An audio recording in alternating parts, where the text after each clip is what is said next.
Les entreprises de l'industrie chimique occupent une place prépondérante en France. Près de 6 000 établissements emploient plus de 200 000 salariés sur l'ensemble du territoire. Sur la scène internationale, la France occupe le 2e rang européen et le 6e rang mondial des pays producteurs. La filière des industries chimiques regroupe des activités qui servent à la fabrication de produits de la vie quotidienne, mais aussi de biens intermédiaires à destination d'autres industries. Au travers d'une enquête réalisée auprès de 200 entreprises de la branche chimie, le CEREC a étudié les dynamiques de recrutement des personnels non cadres, tant du point de vue des flux observés dans les différents secteurs d'activité que de l'évolution des profils. Sont donc concernés les emplois d'ouvriers, d'employés, de techniciens et d'agents de maîtrise. Dans un contexte où les projets de performance des entreprises s'appuient de plus en plus sur des méthodes de type Lean, les compétences des techniciens et des ouvriers de fabrication évoluent. Leurs tâches intègrent de plus en plus des activités relevant de registres variés, rendement, contrôle, qualité, sécurité et maintenance.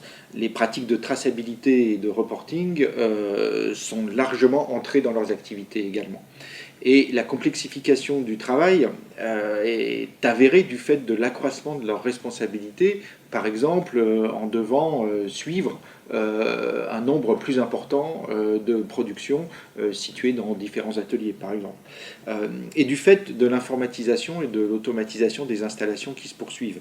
Dans les activités de production, le volume de l'emploi s'est stabilisé après une période de contraction, les recrutements compensant notamment les nombreux départs en retraite.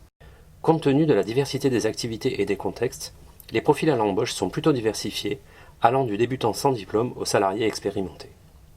Mais le niveau moyen de formation est nettement en hausse autour de la figure de l'ouvrier bachelier. La croissance des emplois de techniciens se comprend donc dans ce contexte comme l'affaiblissement relatif de l'encadrement intermédiaire. Cet affaiblissement concorde d'ailleurs avec l'extension de la polycompétence caractérisée par des activités individuelles de contrôle, de maintenance et de gestion des procédures, comme avec la réduction tendancielle de la taille des équipes, qui renforce également le besoin de polyvalence entre ateliers ou au sein des ateliers.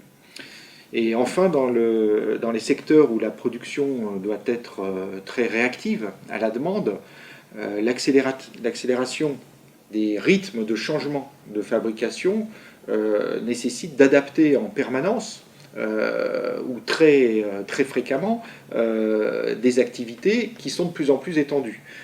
Donc l'élargissement des tâches et l'accumulation des changements conduit à ce que l'on pourrait appeler une densification ou une intensification du travail. En recherche et développement, le volume de l'emploi a augmenté et on y recrute principalement des techniciens. Ce sont en grande majorité des débutants issus de l'enseignement supérieur, Bac+2 et Bac+3, parmi lesquels une proportion importante de jeunes femmes. Concernant les laboratoires de contrôle qualité ou de recherche et développement, les entreprises enquêtées ont souligné des freins à la mobilité interne.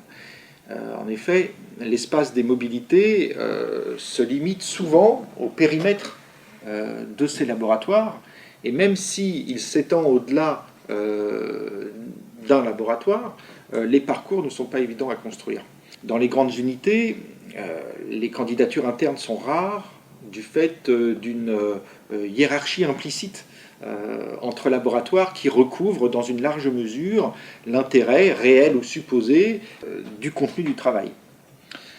Les laboratoires représentent aussi un domaine de reclassement pour les fabricants et les fabricantes, donc les personnes de fabrication, les personnes de la fabrication qui désirent quitter un poste en semi-continu ou continu, c'est-à-dire qui comporte des horaires décalés, ce qu'on appelle le travail posté.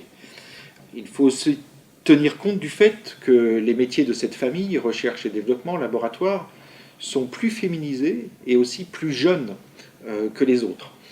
Et de ce fait, les parcours de progression professionnelle doivent être étayés sur des politiques de formation volontaristes, mais aussi sur l'ouverture d'espaces de mobilité intra-groupe ou inter-entreprise.